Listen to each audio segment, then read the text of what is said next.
tal? Soy Ana Laura Santamaría, directora de la Cátedra Alfonso Reyes del Tecnológico de Monterrey.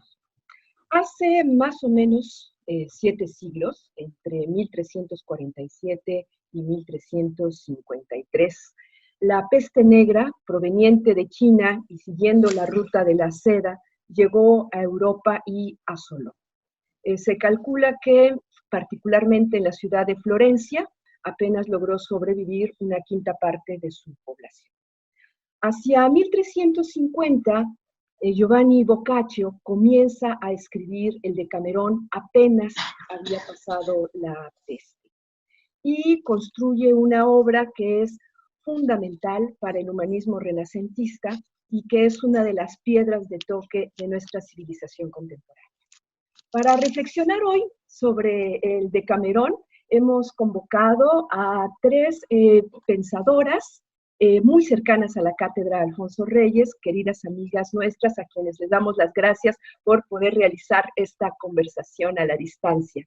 Hoy estamos recluidos en nuestros hogares, enfrentando una pandemia que nos tiene al filo de la incertidumbre y creemos que es un momento adecuado para reflexionar sobre esta obra. Así que muchísimas gracias a Amelia Valcárcel, filósofa y vicepresidenta del Museo del Prado. Muchísimas gracias a Beatriz Pastor, investigadora, escritora, crítica literaria, profesora de Dartmouth College. Muchísimas gracias también a Liliana Weinberg, investigadora de la Universidad Nacional Autónoma de México, especialista en el tema del ensayo. Y muchísimas gracias también a la solidaridad de nuestra querida Inés Sáenz, lectora inquebrantable, profesora de literatura y decana de la Escuela de Humanidades y Educación del Tecnológico de Monterrey, que nos va a acompañar también en las preguntas. Así es que damos inicio a esta conversación y yo quisiera que primero situemos en contexto qué es el Decamerón, cómo está construido y, sobre todo, cuál es su relevancia para la historia del humanismo. Amelia, si quieres empezar. Bueno, me toca lo más difícil. Yo confiaba en Beatriz o Liliana, pero bueno, me vais a perdonar, pongo simplemente un poco el suelo. La tradición de contar cuentos es muy antigua y había llegado en el siglo XI-XII unas narraciones que se llamaban Calila y Dimna, que eran cuentos. Se habían fijado por primera vez por escrito grandes cuentos. Boccaccio fija 100 novelas, que son como 100 cuentos. Los fija tomando como pretexto la gran peste de Florencia. Pero ni el pretexto es verdadero, ni los cuentos son cuentos. Todo está lleno de novedad en lo que Boccaccio hace. Cuenta cosas que no contaban los cuentos tradicionales, inicia la narración que habla sobre las cosas normales que hacemos. ¿Y por qué las hacemos? Él ha colectado 100 narraciones, las ha cogido en muy diversos sitios y les va a dar un hilo. En la ciudad de Florencia se desató una terrible peste. La gente no sabía ni cómo salvarse ni cómo escapar. 7 hermosas jóvenes y 3 no menos hermosos y gentiles caballeretes se van a una espléndida propiedad rural y allí deciden que vivirán comiendo, cenando, haciendo una larga siesta, bailando, cantando canciones y contándose cada día 10 historias. Y estas 10 historias cada día durante 14 días, porque el sábado y el domingo estas cosas no se hacen por respeto a que son días santos, eso que conocemos como Decamerón, podemos decir que es un no querido producto de la peste, que se volvió lo que sería la manera en que entendemos el mundo. Eso es un producto humanista de primera categoría, el primero y el más asombroso que tenemos. Beatriz o Liliana, si quieren agregar algo en esta introducción. Bueno, yo quería agregar esta imagen maravillosa de los marcos que va poniendo el humanismo a la vida popular, a la vida.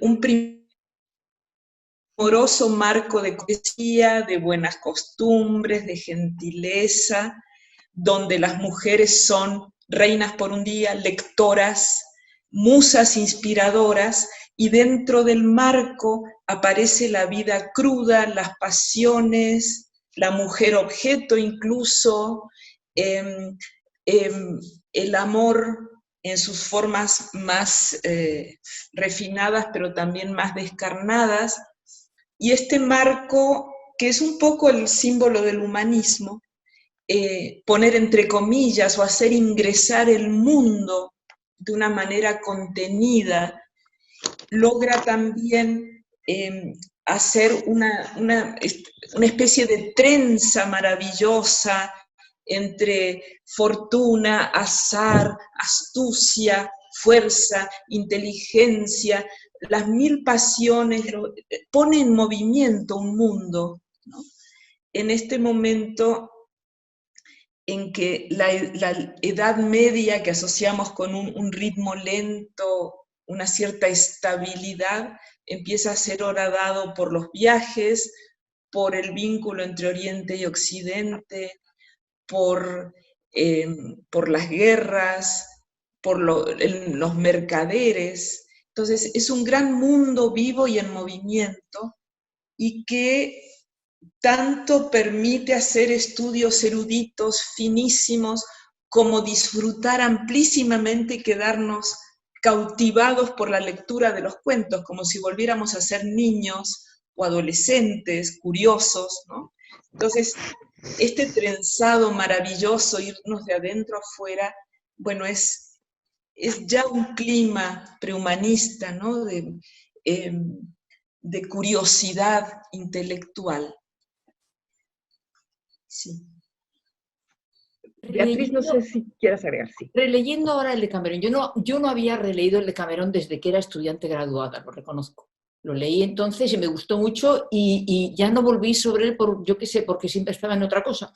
Y leyéndolo ahora, la verdad es que me ha parecido más extraordinario todavía que la primera vez, porque Amalia se refería al marco y decía el marco de la peste, pues claro, es un pretexto, es un falso marco en realidad. Pero es absolutamente fundamental, porque lo que hay es frente a la muerte y frente a la catástrofe, y esto nos pilla muy cerca a nosotros hoy, lo que hay es un esfuerzo por hacer de entrada un catálogo de la vida, porque el Decamerón es eso, es un catálogo de la vida. Es un catálogo de la vida que se nutre de fuentes muy diversas, de fuentes más antiguas, de fuentes que vienen de la India, de fuentes de cuentos folclóricos tradicionales, pero lo que sí es un gran mosaico que compone el catálogo de lo que es la vida, y lo hace frente a la muerte inminente, que es lo que introduce la introducción a la primera jornada, bajo la forma de la peste, pero podría ser la peste, podría ser el coronavirus, podría ser una amenaza nuclear, podría ser el cambio climático, podría ser cualquier cosa. Ese es el marco es la catástrofe, es la amenaza de destrucción, es la presencia de la muerte, como señalaba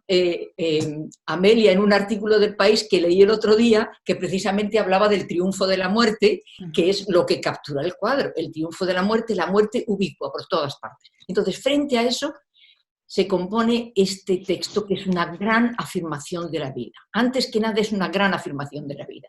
Y es una gran afirmación de la vida a partir de las pequeñas historias, a partir de lo cotidiano, a partir de lo reconocible, a partir de lo familiar. Pero, y eso es lo que me parece realmente brillante, es el que esa recapitulación, que claramente es una mirada hacia atrás, es una mirada hacia la tradición, es una mirada hacia las fuentes diversas, es una refundición de saberes y de culturas diversos y antiguos, es sobre todo un comienzo. Y es un comienzo, y eso lo vemos en los textos. Y solamente me voy a referir a dos aspectos, que son los que he trabajado en este retorno al Decamerón de ahora. Uno de ellos es la cuestión de las mujeres. Y el otro es la cuestión de la ley. Y el tercero, que está detrás de los dos, es la formulación implícita de una nueva moral. Entonces, lo que me parece a mí realmente magistral del Decamerón mirándolo ahora es esto, es decir, este es un señor que se pone delante de la muerte y mira la muerte cara a cara, y desde la muerte dice: esto es lo que tenemos y todo esto está abierto y lo podemos hacer. Es absolutamente extraordinario. Claro. Y justamente hablando de esta catástrofe, bueno, que vivimos, que estamos padeciendo tremendamente, podemos hablar del arte de narrar como refugio, como ámbito de hospitalidad, como salvoconducto para recuperar ese sentido de lo humano frente a la muerte. Creo que el arte de narrar es sumamente importante, obviamente en el Decamerón, pero a lo largo de la historia del ser humano, ¿no? Entonces, no sé si quieren comentar sobre esto. Creo que puede ser interesante y también evidentemente muy relacionado con lo que han dicho y con el Decamerón. Alguien, abierto. Me apunto. A ver, bueno, Me apunto, ¿puedo? Va. Me apunto. Tenemos, a ver, nuestro mundo ha sufrido grandes pestes, que por cierto, todas han tenido a bien llegarnos por la ruta de la seda. La primera gran descripción de una de las grandes pestes la hace Tucídides. Tucídides cuenta cómo, en plena guerra del Peloponeso, se declara un mal que nadie conoce, él mismo resulta que lo padece y por eso lo describe muy bien, que produce una especie de malas ronchas que se van volviendo oscuras y la gente muere con vómitos de sangre y se puede contraer en 1 o 2 días y nunca se sabe por qué le toca a uno y por qué otro se libra. Esa es la primera descripción que tenemos de una peste, la hace Tucídides en sus libros de historia. La segunda gran descripción, porque hubo muchas más pestes, estuvo la peste de Justiniano, estuvo una peste previa en el siglo IV en Roma, de la que solo tenemos noticia no literaria, sino que sabemos que de repente aparecen enterramientos hechos con mal hechos, como con prisa, como muchos, en algunos lugares funerarios. Entonces sabemos que es que se ha producido algo que no era normal. Las pestes han asediado a nuestro mundo. Y recordemos además lo de los 4 jinetes del Apocalipsis, que es buena cosa recordarlo aquí. O sea, son 4, no es la muerte que se lanza sobre todo, pero luego con ella vienen sus peores aliados, porque viene el hambre, porque nadie recoge. Y los que recogen, ¿cómo hacen? Lo venden muy caro. Viene la carestía, el no tener. Vienen el hambre, la carestía, la muerte, la propia peste. Esos son los 4 jinetes. Bien, pues Boccaccio empieza ahí. Boccaccio dice, ¿qué sucedió en la ciudad de Florencia?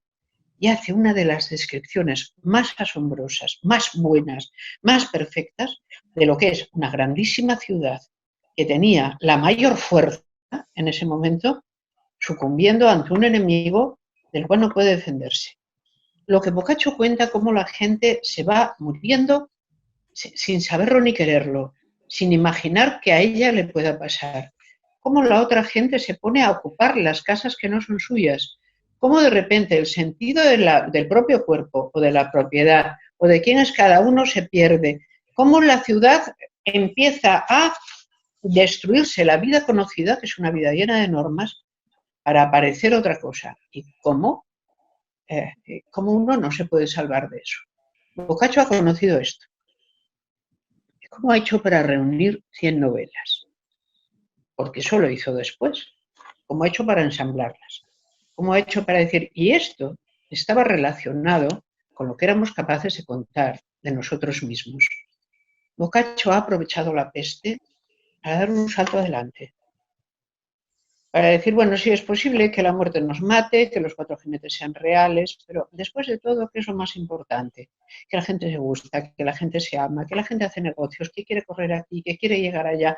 Esto es lo importante. Y si alguna vez, Boccaccio es como si fuera primo de Pascal. Ya sé que no se pueden hacer estas comparaciones. Pero la cosa es, si alguna vez el humanismo es esto, si los seres humanos pueden fenecer por una enorme calamidad, y en efecto, la enorme calamidad se los lleva por delante. Ellas siempre serán superiores a la calamidad que acaba con ellos, porque encarnan una otra cosa que la naturaleza no tenía prevista.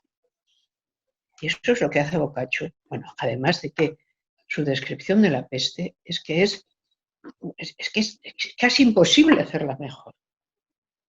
Y por eso ahora, ante esta gran calamidad, es buena idea volver a él, porque es un maestro.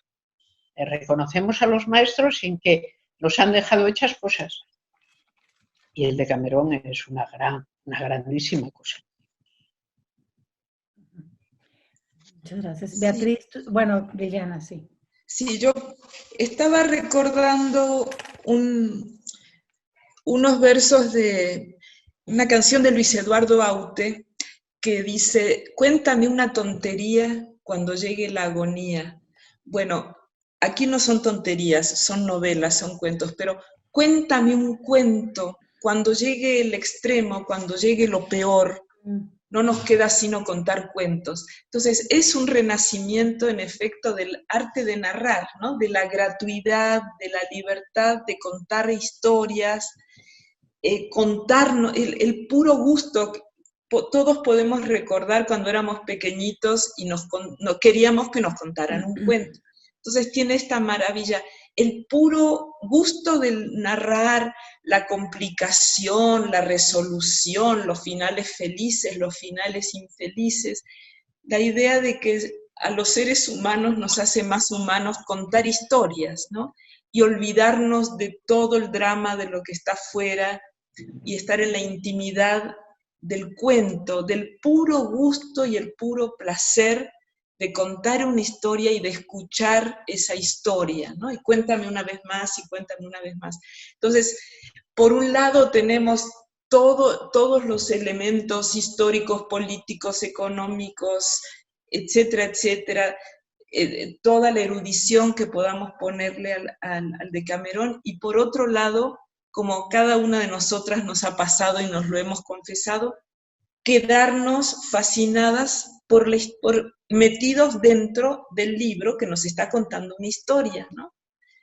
Entonces sí, en efecto, lo que decía Inés del arte de narrar, de la narración, pues sí es una de las claves, ¿no? Cómo la literatura se va abriendo paso en su libertad, en su el ser gratuito, el gozo puro de escuchar contar una historia o de contar una historia, se va abriendo paso en medio del mundo como una afirmación de la vida, ¿no? Como decía Beatriz, es la vida contra la muerte. Y uno de los elementos de la vida es, en los seres humanos, contarnos historias a pesar de todo, ¿no? Sí, antes de darle la palabra a Beatriz, que planteó varios elementos para seguir el hilo de la conversación, que planteaba el papel de las mujeres, ¿no? Planteaba la reformulación de la moral y las leyes. Justamente respecto a las mujeres es muy interesante que lo que hace Boccaccio para armar la estructura de estos cuentos que ha recopilado, ¿no? Es darle la palabra, darle la voz a una mujer, ¿no? A Pampinia, que es quien hace la propuesta, ¿no? De decir, ¿qué les parece si nos retiramos de la ciudad que está en medio de la corrupción, nos vamos a nuestras haciendas bellísimas, hacemos lo que nos ha descrito Amelia y nos contamos cuentos si ustedes quieren, ¿no? Entonces, esta propuesta de contar las historias y formularlas por temas viene de una mujer. Entonces, yo quería regresar con Beatriz para conversar sobre el papel de las mujeres que tiene en el Decamerón, que es bastante contrastante. No sé, Beatriz, si quieras hablarnos de eso. Bueno, para empezar, anudar un par de cosas más que se relacionan con lo que dijo Liliana. Evidentemente es una afirmación de la vida, pero si nos ponemos en el lugar desde el cual se crea este gran fresco que es el Decamerón, que es contra el trasfondo de la muerte y de esa muerte además indiscriminada, no razonable, no racionalizable, ¿verdad? Que describe en la primera parte y a la que se refería hace un momento Amelia. Una pregunta, hay que afirmar la vida, pero una pregunta obvia es, en esta ciudad, que era el símbolo de la civilización, en esta ciudad en la que las leyes, las costumbres, el arte, el urbanismo, todo esto representaba a la perfección nuestra idea de la civilización y de lo que es el logro máximo de la especie humana. en esta ciudad se ha venido todo abajo. Entonces, una pregunta obvia, no solamente es el decir, ¿cómo afirmamos la vida frente a la muerte?, sino, ¿dónde está la humanidad? O sea, ¿cómo se mantiene, cómo se preserva, cómo se alimenta, cómo se expande eso que llamamos la humanidad? Y eso es lo que hace precisamente la narración en el Decamerón. Porque en el Decamerón la humanidad se preserva, tal como decía Liliana, a través del relato. No es la literatura ni siquiera, es el relato. Lo que define al ser humano, lo que define a la humanidad como ente es la capacidad de narrar, es la capacidad de relatar. De hecho, esto es una cosa que dice Harari, lo dice en uno de sus libros recientemente, habla exactamente de esto. Pero entonces, esto es para seguir un poco en la línea de Liliana. Luego, en lo que dices de las mujeres, bueno, cuando yo hablaba de cómo lo que es extraordinario del Decamerón, como con una mano lo que está haciendo Boccaccio es recoger toda la tradición y reinscribir toda la tradición, y con otra está abriendo la puerta a un mundo nuevo, porque ese es el gran movimiento para mí del Decamerón. Uno de los elementos clave es precisamente el de la mujer. Y en el de la mujer, bueno, empezamos con que hay 7 mujeres y 3 hombres. Seguimos con que las que organizan el cotarro son las mujeres. Pero luego es muchísimo más explícito. Yo incluso apunté unas líneas, porque es Pampinea la que empieza diciendo, empieza desmantelando el papel tradicional de la mujer en la tradición patriarcal y misógina. Y entonces dice, bueno, una de las cosas de las que se acusan a las mujeres es que son muy charlatanas, ¿verdad? Y claro, esto es importante porque precisamente lo que va a ser la salvación frente a la peste es el charlar, es el hablar. Entonces, las mujeres son muy charlatanas y por eso se las critica mucho. Y dice, pero esto es una falsedad, porque el hablar en la mujer es una virtud. Y eso nuestras antepasadas lo sabían. Lo que pasa es que ahora se ha olvidado y en lugar de hablar, en lugar de expresarse, se adornan el cuerpo con todo tipo de cosas maravillosas exteriores. ¿Qué está pasando? Que la capacidad de expresarse se sepulta bajo unos signos exteriores de identidad que vienen de afuera. Eso ahí. Y luego, ya más adelante, su reivindicación del derecho de la mujer a hablar entronca con eso que yo llamo una moral nueva, que es la moral basada en la ley natural. Es decir, las mujeres, dice, no solamente hablan, no solamente está bien que hablan, sino que se las hizo así para que hablaran. Y dice, porque si la naturaleza hubiera querido que no hablaran, la naturaleza se hubiera encargado de hacerlo. Entonces, dentro de la moral esta que está articulando el Decamerón, la ley de la naturaleza es sagrada. Y el contravenir, o el interferir, o el negar la ley de la naturaleza es un error o a veces un delito. Y en el caso de las mujeres, el mensaje está muy claro. No hay que hacerlas callar, al contrario, hay que dejarlas hablar porque ese es su derecho natural y porque además esa es una forma de sabiduría. Entonces, sí, Liliana. No, hay uno de los muchas novelas que es Alatiel, la hija del sultán, que precisamente empieza con una mujer que habla una lengua que nadie entiende y la usan como objeto sexual precisamente porque nadie entiende y ella no se puede defender, no tiene lenguaje. Y finalmente, cuando por fin encuentra a alguien que habla su misma lengua, todo cambia y ella pasa de ser un objeto a ser un sujeto, salva la vida gracias a la ironía, a la invención, pero ahí es evidente este vínculo, ¿no?, entre ser mujer y tener derecho a hablar. Es el mejor ejemplo que podías coger, porque además lo que se juega ahí es si una mujer es un sujeto o si es un objeto. Y lo que la define como sujeto es su capacidad de hablar. Y ese es el mejor cuento para ilustrarlo. Sí. O sea que, sí. Amelia tendrá mucho que decir. En el tema. No, una cosa sí, sola, este tema, una cosa sola, pero ves que tiene su interés. El Decamerón es una cosa del siglo XIV, como la Gran Peste. Bueno, pues hay una cosa curiosa. ¿Por qué algo como el Decamerón no existe durante todo el Imperio Romano? ¿Aquella gente no sabía narrar historias? Pues claro que sí. ¿No tenía colecciones de historias? Es evidente que las tenía que tener. Pero no consideraba que el pergamino, que era tan caro, fuera un soporte que tenía que llevar encima las cosas que a la gente se le ocurrían. Si vemos las novelas romanas, son muy escuetas. Y de eso hoy las mujeres tienen poco o ningún papel. ¿Qué ha pasado durante toda la Edad Media? La enorme, profunda, cerrada, dura, oscura, alta Edad Media. Que algo ha cambiado, que es a lo que Boccaccio da voz. Eso que ha cambiado es la idea del amor cortés. Y el amor cortés es uno de los lugares de donde va a surgir el humanismo. Es la idea de que todas las mujeres quizá no, pero desde luego algunas han sido tocadas por tales virtudes o tales capacidades que eso no lo podemos ignorar.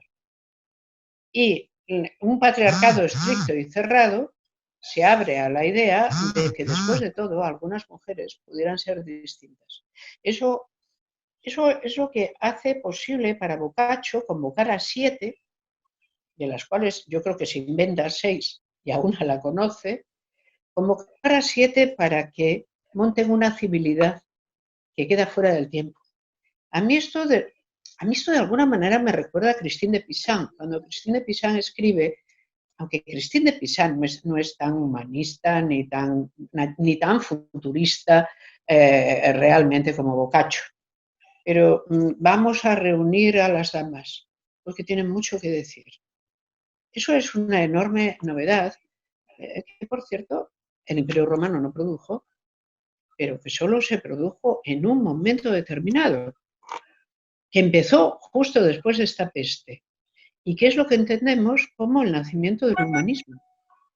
El humanismo no se puede separar de una idea, aunque sea todavía oscura, tentativa, de que los sexos valen lo mismo.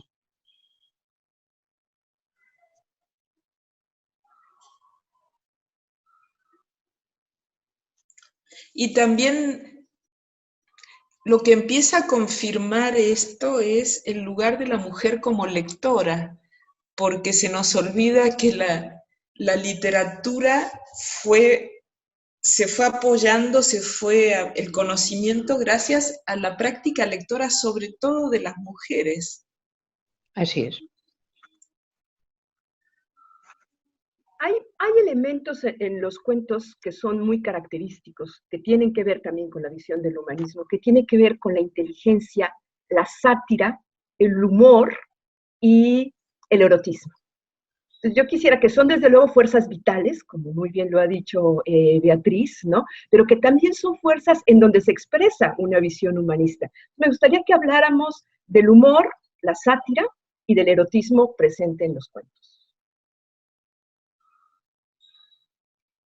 Bueno, yo como una reflexión general y luego me quedo calladita, pero es que el amor cortés tiene que ver con la posibilidad de ir tomando distancia de los deseos básicos, casi animales del ser humano, de las necesidades básicas, y la posibilidad de poner todo este elemento de distancia, la ironía, el erotismo, el saborear las cosas, el postergar, todo un elemento de secundaridad, o no sé cómo llamarlo, de toma de distancia de las urgencias y las inminencias que nos da la naturaleza, y la posibilidad de reflexión, el surgimiento de elementos nuevos como la astucia, el humor, la ironía,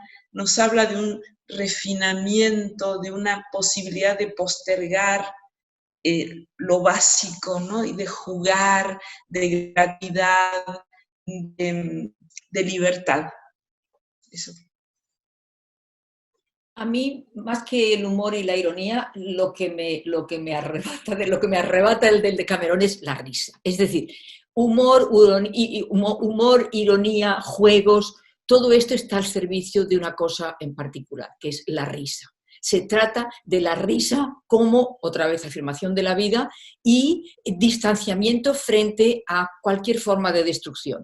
Y de hecho, me recuerda mucho el de Cameron, la lluvia de motivos de risa que estamos intercambiando todos en las redes sociales. Yo prácticamente empiezo el día buscando a ver de qué me voy a reír y nada me libera tanto del encierro en el que estamos y de todas las catástrofes muy reales que nos están pasando al lado y que a nosotros nos tocan muy poco, pero a una enorme cantidad de gente les están destrozando la vida.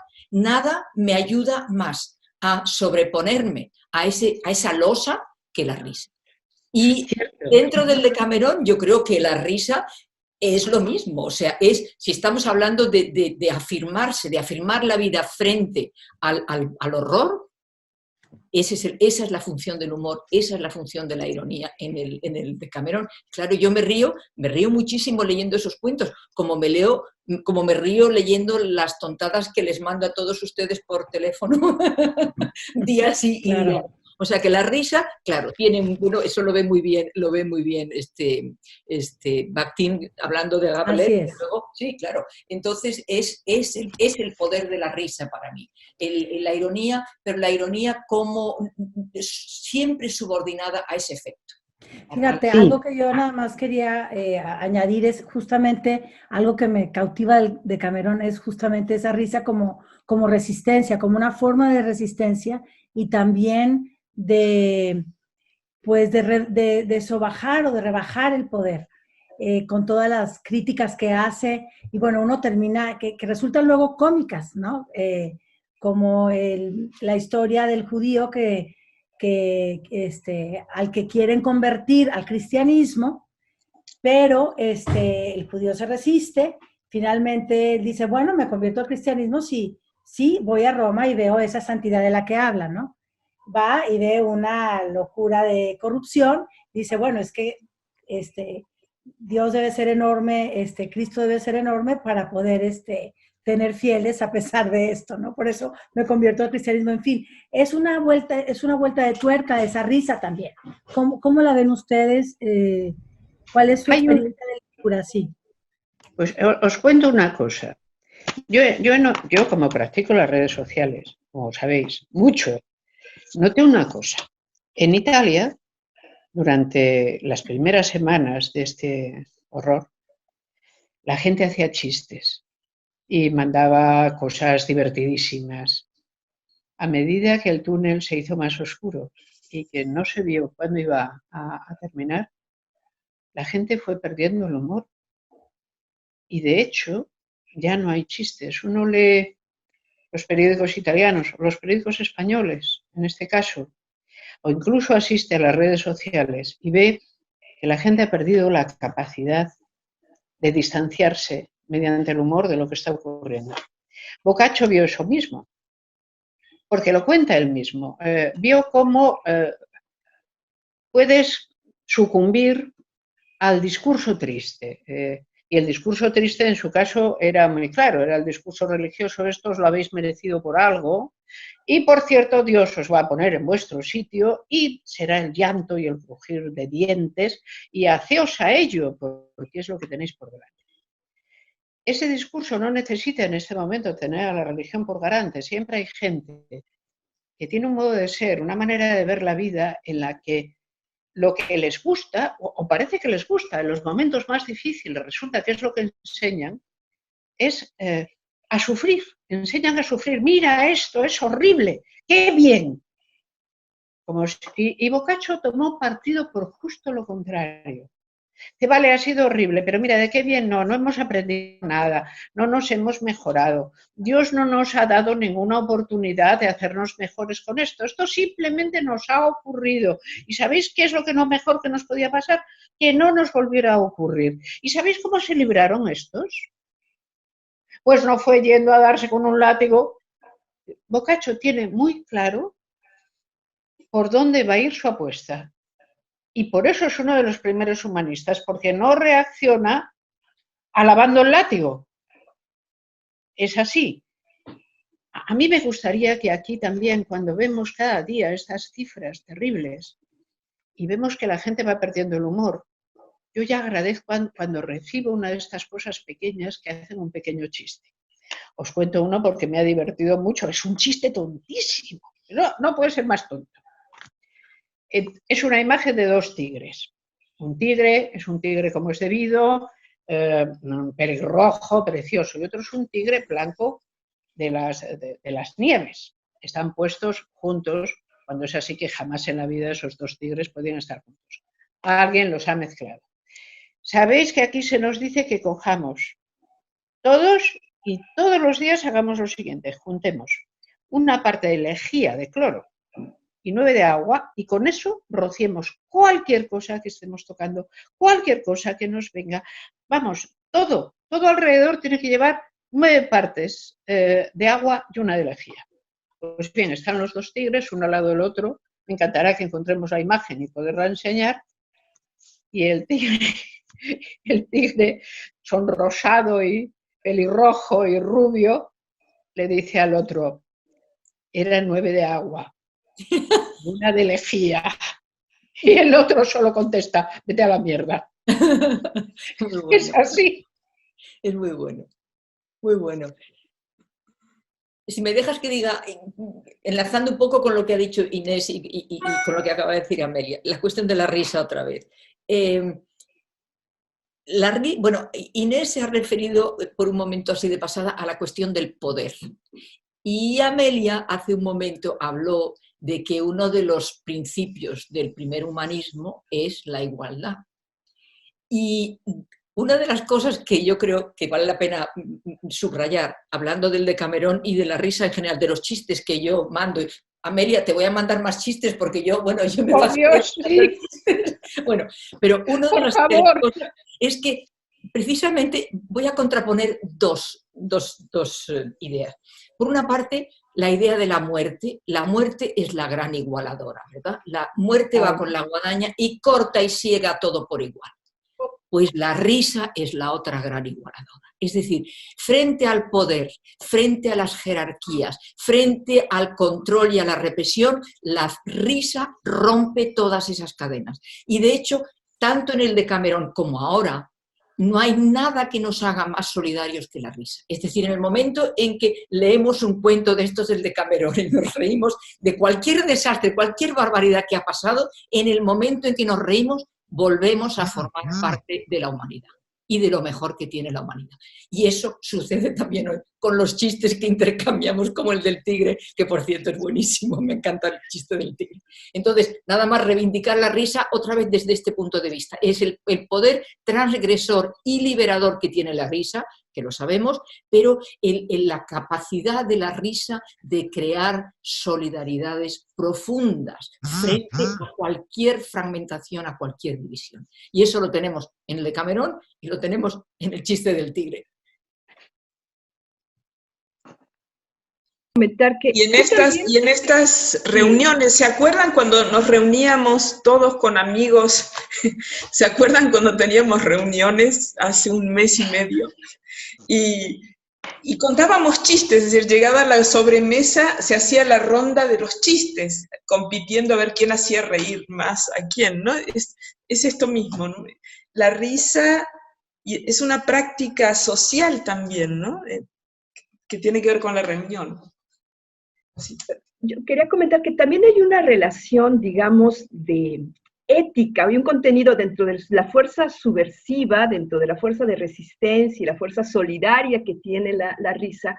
También hay de qué nos reímos, ¿no? Es decir, nos reímos de ciertos vicios que nos expone claramente Boccaccio, ¿no? Sobre todo relacionados con la hipocresía religiosa, por ejemplo, ¿no? Es decir, nos reímos del poder vicioso.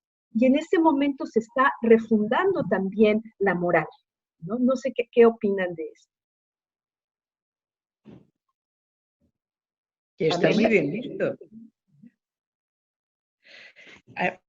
A mí me asombra, yo leí por primera vez el Decamerón cuando era adolescente. Yo no sabía que era un libro que estaba en el Index Librorum Prohibitorum, es decir, que no se podía leer. Que yo no tenía, nadie tenía permiso para leerlo, habría que haber pedido permiso al al ordinario del lugar, esto es al señor obispo y por carta y por escrito para poder leerlo. Y bueno, era un libro imposible, pero yo como no sabía que era un libro imposible, lo abrí y me puse a leerlo. Y como a la sazón yo tenía mucho miedo, porque era una joven, muy joven, con 14, 15 años, que el mundo, todo lo que me contaba que era discordante de lo que me habían contado, me daba miedo o me hacía daño, me golpeaba, pues empecé y cuando resulta que Giovanni Boccaccio empieza a decir voy a escribir esto porque hay que alabar a Dios más que nada, yo dije, ay, por fin, un libro que no me va a asustar. Dios mío. Inmediatamente apareció la historia de San Chapeleto, un auténtico golfo que logra ser canonizado. Aquello derrumbó casi todo lo que yo tenía por bueno y por cierto. ¿Por qué eligió esa historia para ponerla a la primera? Podría haber puesto cualquier otra, una tipo Las 1001 noches, de 15 peripecias. No. Eligió cuál ponía la primera. Y eligió bien, porque lo que nos dice es, el que quiere vivir en la hipocresía es asunto suyo, pero tampoco es tan necesario. Después de todo, deberíamos inventar un nuevo modo. Y quizá a eso te refieres, Ana Laura, cuando dices el supuesto de partida es el fundamento ético en el que estamos viviendo no es tan sólido. ¿Por qué no hacemos otra cosa? Y por eso ese libro pertenece no a la tradición cuentística, sino a la tradición humanista. Porque la abre. Exactamente. Claro, porque es un momento, además de la peste, además de la enfermedad, es un momento de crisis económica muy fuerte. Estos primeros mercaderes prestamistas que se engolosinan y hacen lo que hoy se llamaría inversión de alto riesgo, prestándoles a los reyes o a los príncipes o a los señores para guerras, y los señores no tienen cómo pagarles. Entonces, también coincide la peste con una crisis económica que medio se parece en muchas cosas a lo que se está viviendo también hoy. Entonces, en esta crisis de salud, pero también económica, pero también política, cuando la sociedad empieza a ser horadada por la aparición de estos nuevos personajes como los mercaderes, pues sí que hay una búsqueda de un nuevo piso de valores donde poder entendernos todos. Yo sí siento que hay una búsqueda ética. Hay ironía, hay risa, hay burla, están los que se logran acomodar a pesar de todo, pero también hay una serie de enseñanzas morales, de nuevas formas de conducta en el límite, ¿no?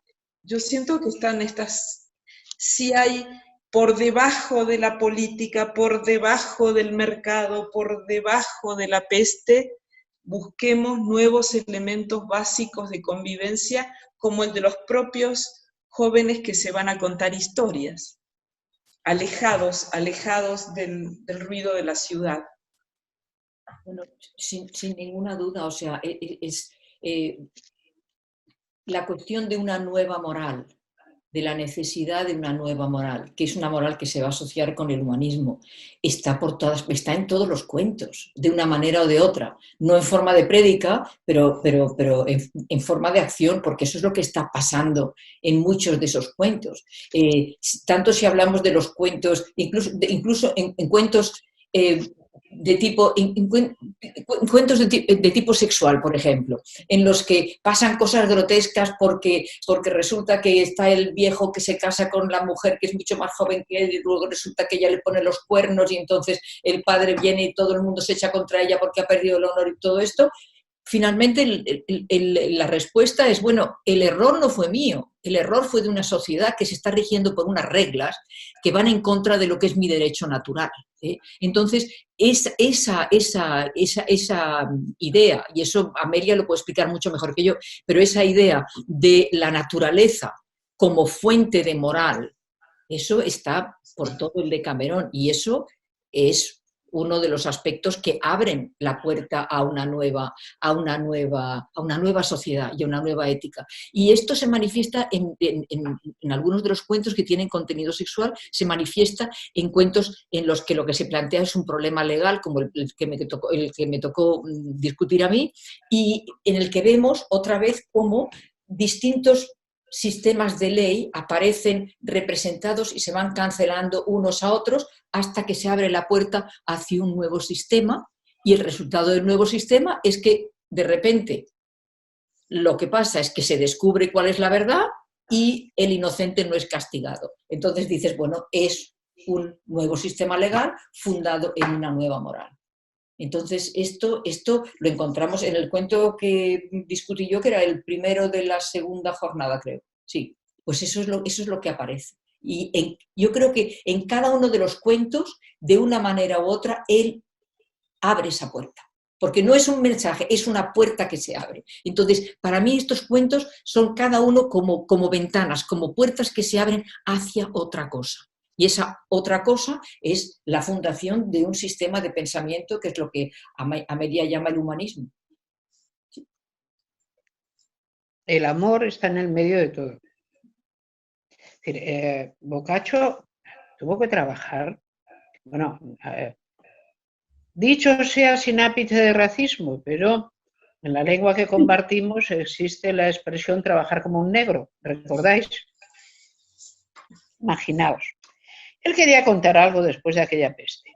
Quería contar algo en toscano, en la lengua corriente que hablaba la gente, cuando él era alguien conocido y respetado por su latín, como toda la gente que entonces tenía predicamento, ¿no? Tenía un conocimiento de la cultura clásica y un manejo del latín asombroso. Se pone a escribir en toscano, en la lengua que oye, la que conoce. Y junta 100 cuentos, le debió de costar, tuvo que pedir ayuda. Es decir, que de los 100 cuentos, probablemente le pasaron unos cuantos que él, digamos, convalidó, otros los tenía él porque le gustaban y todos los puso en buen toscano y seguidos, cuando entonces un libro tenía que ser escrito letra a letra en vitela. Es decir, que no teníamos imprenta todavía. Estábamos haciendo una cosa que tenía que venderse como un producto muy caro, ¿a quién? Y donde estábamos alejándonos del modo interpretativo normal de todo lo que ocurre de la cultura medieval monástica, abriendo un camino distinto. Entonces, Boccaccio hizo esto. Naturalmente la Iglesia sabiamente lo metió en el índice, donde estuvo hasta que desapareció el índice, pero ahí estuvo el hombre confinado, como debía de estar. ¿Y de qué habla más? A mí me sorprende porque sí que es un tipo que realmente defiende el amor cortés. La idea de que el amor nos hace listos, que el amor nos hace sabios, que el amor nos da una inteligencia de las situaciones que normalmente no tenemos. Todo eso está en todos los cuentos de Boccaccio. Es decir, lo que no son para nada los cuentos de Boccaccio, y por eso les llama novelas, y luego veamos lo que es la novela en nuestra cultura, que es lo más importante que hay, no son cosas que sepamos bien todo lo que va a pasar y que luego tengan una moraleja. No, puede pasar lo que no está en el guión. ¿Por qué? Porque la gente es libre, después de todo. Las mujeres, hay cosas tan divertidas. ¿Recordáis este cuento en que cuenta cómo una está bien casada, porque está casada con un señor mayor que, por supuesto, no la atiende demasiado en el sentido erótico, porque el hombre ya no está para ello? Todas estas siempre tienen una salida, siempre se encuentran a alguien. Pero es que Giovanni Boccaccio es como la vida misma. De una de estas dice, no, se encontró al más golfo del pueblo. ¿Por qué? Dice, porque en el fondo se parecían. Es como un gran empirista de los sentimientos. En casi todos sus cuentos nunca pasa nada que sea demasiado tópico. Todo lo que pasa se parece a la realidad, en el sentido de que la realidad es la cosa que más sorpresas nos produce. Y en sus cuentos pasa eso. No es el Calila y Dimna. No sabes lo que va a pasar, no es la moraleja antes de que empiece el cuento. Y luego allí las cosas ocurren y a lo mejor no hay nada que aprender. Quiero decir que a lo mejor no tiene moraleja. Dice, mira lo que le pasó a esta que se fue allí y a esta otra que metía a su amante normalmente y entonces vino una vez unos que habían comprado una caja y luego la robaron otros y entonces apareció y los cuentos de los falsos santos. Él está como diciendo, señalando con un dedo a una cosa que él dice, la vida real está en otra parte. Y si algo tenemos que narrar, tiene que parecerse a eso que está en otra parte. Y eso es magnífico. Nos abrió esa enorme puerta. Y vaya, lo hizo bien. Lo hizo bien porque seguimos transitando por ella. Sí, está la anécdota de que le puso el nombre de Divina a la Divina Comedia de Dante, ¿no? Su compañero del 400, y que el Decamerón podría llamarse como la comedia humana, ¿no? La comedia no divina en contraste con la Divina Comedia de Dante, ¿no? Tenemos a las tres figuras del 400, ¿no? Dante, Petrarca y Boccaccio, ¿no? Y Boccaccio viendo para adelante, lanzando para adelante, digamos, la visión del humanismo. Para ir cerrando nuestra charla, quisiera preguntarles cómo ven ustedes, ¿qué encontrará hoy el lector encerrado en su casa, confinado en su casa? ¿Qué va a encontrar en el Decamerón? Si lo abre, tiene que pasar tiene primero que saltar un arroyo. La distancia temporal es un gran arroyo, es un arroyo ancho. Pero si abre el Decamerón y lo abre con confianza, se va a encontrar con un gran amigo que le va a decir, piensa esto, entérate de esto otro, diviértete con esto otro. ¿Qué te ha parecido todo esto? Después de todo ser humano, ¿en qué consiste? ¿En qué te pareces a toda esta gente? ¿En qué se parece toda esta gente a ti? Es fantástico porque no está en ningún sitio más. Solo Occidente ha sido capaz de hacer eso. Encontrará su raíz. No sé, es que yo lo que veo es la enorme distancia, es la distancia temporal de alguien que escribe para el siglo XIV. Y nosotros estamos en el XXI.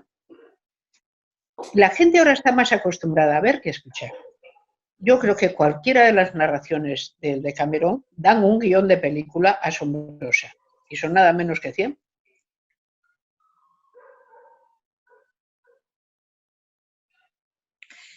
Encontré en internet el título de una página muy divertida que dice los libros que vale la pena leer a pesar de que te hayan dicho que los leas. Buenísimo. Buenísimo. Pues sí. Bueno, creo que evidentemente este es uno de ellos, porque permite salvar las distancias y salvar los comentarios y morirnos de la risa y divertirnos y olvidarnos del momento para disfrutar los cuentos, las astucias, porque está la condición humana, como aquí se decía, ¿no? Es la comedia humana. Entonces, en efecto, hay que salvar muchas barreras de idioma, de lengua, de momentos históricos, y sería bueno que tuviera una contextualización mínima, pero de todas maneras, cuando nos metemos, nos echamos un clavado, como se dice en México, en las historias, son divertidísimas y da muchas ganas de leerlo, ¿no? Por el gusto de leer y por el gusto de escuchar y de leer historias. Mira, yo a lo mejor estoy proyectando mi propia experiencia, pero creo que el gran puente para entrar en el Decamerón, para cualquiera que lo coja hoy, es precisamente lo que sobrecogió tanto a Amelia cuando lo leyó la primera vez, la descripción de la peste. Porque esto es lo que me ha pasado a mí, es decir, empezar a leer esta descripción de la peste y de repente esos siglos desaparecen. Porque con toda la diferencia de detalles puntuales, la experiencia es tan similar. Yo Sí. creo que cualquier persona que esté metida en este encierro y que tenga el menor interés en leer y que entre en el Decamerón por esa puerta, tiene buenas posibilidades de seguir adelante, porque el paralelo es casi irresistible. Y una vez entra por esa puerta, lo que juega muy a favor del Decamerón es precisamente el que esos cuentos son tan cortos. Y una de las cosas que mucha gente ha perdido la capacidad de hacer ahora es leer largos textos, pero ha desarrollado de una manera extraordinaria la capacidad de encontrar información y encapsular información en formas mucho más breves. Entonces, el formato de los cuentos, de las novelas, yo creo que juega a favor de que la gente quiera leerlo. Y el horror de la descripción del principio creo que puede servirles de puente a muchos, que no esperarían que nadie les hablara de lo que están viviendo de esa manera y hace tantos siglos. O sea, yo creo que puede haber ahí una experiencia de reconocimiento que es posible que abra las puertas a una lectura para mucha gente que en otros casos ni lo habría leído. O sea, si no llega a ser por el coronavirus, ¿quién se va a leer la descripción de la peste de 1348? Sí. ¿Quién se va a leer esas páginas? Nadie. Pero desde el coronavirus, de repente, es relevante y es vital. O sea que yo creo que tiene buenas posibilidades. Vamos a ver. Tienes mucha razón, Beatriz. ¿Hay algún otro comentario que quisieran hacer para cerrar nuestra conversación? Bueno, sí, continuando con lo de Beatriz, el miedo es el mismo, atraviesa épocas. La sensación de incertidumbre, de vivir cosas que se nos caen encima, que no entendemos, que no sabemos, que nos obligan a aislarnos, sí es impresionante el parecido, muy, muy impresionante. Y claro que es ese prólogo que en efecto a lo mejor nadie leía y todos se saltaban directamente para ir a los cuentos, hoy cobra una fuerza enorme, estoy totalmente de acuerdo. Sí. Yo como último comentario solamente quiero darle las gracias a todo el mundo, a Ana Laura, a Inés, a Amelia y a Liliana por haberme hecho volver al Decamerón y haber entrado en una lectura que realmente ha sido, pero vamos, la alegría de mi vida durante los últimos días, sin ninguna duda. Yo también quiero agradecer esto porque ¿recordáis cuando una vez nos reunimos en la vida empírico real sin distancia de continente a continente y hablamos de Cervantes? Sí.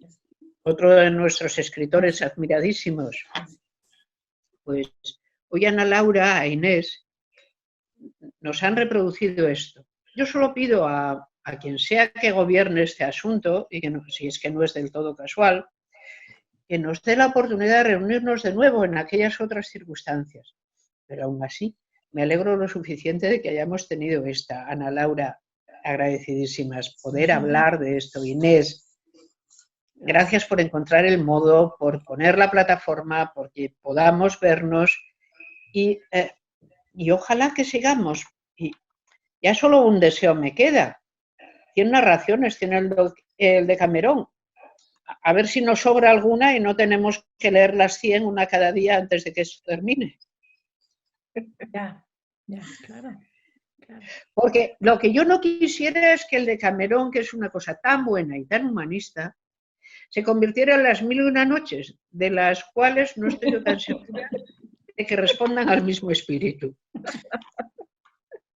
Claro. Muchísimas gracias, yo también. Agradezco la iniciativa esta genial que nos hizo tan felices en los últimos días a pesar del encierro.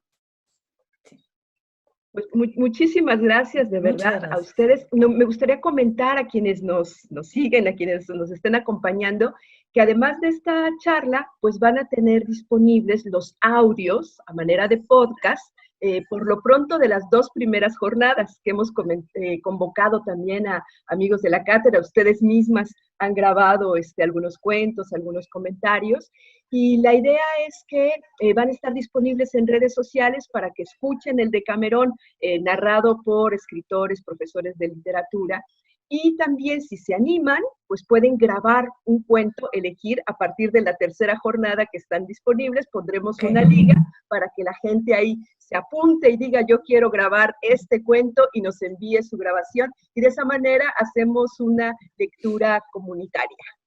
Así que les agradezco muchísimo, de verdad, este espacio ha sido un oasis. Inés, muchísimas gracias también a ti. Muchas gracias. La verdad es que este ha sido un momento de gozo total, en donde experimento una libertad enorme y que se me olvida que estoy en encierro. Así es que muchísimas gracias a Amelia, a Liliana, a Beatriz por este espacio. Gracias. Muy pronto nos veremos en vivo, seguramente. Espero. Así sea. Eso espero. Y no celebraremos, recordad por favor, queridas amigas, he oído por ahí, y quiero creer que es cierto, que el vino es buenísimo contra el virus este. De verdad. De verdad, así lo dice, que yo lo creo. ¿En serio? Bueno, pues lo voy a creer. Sí, sí. No hay por qué dudar de este tipo. Liviamo. Exacto.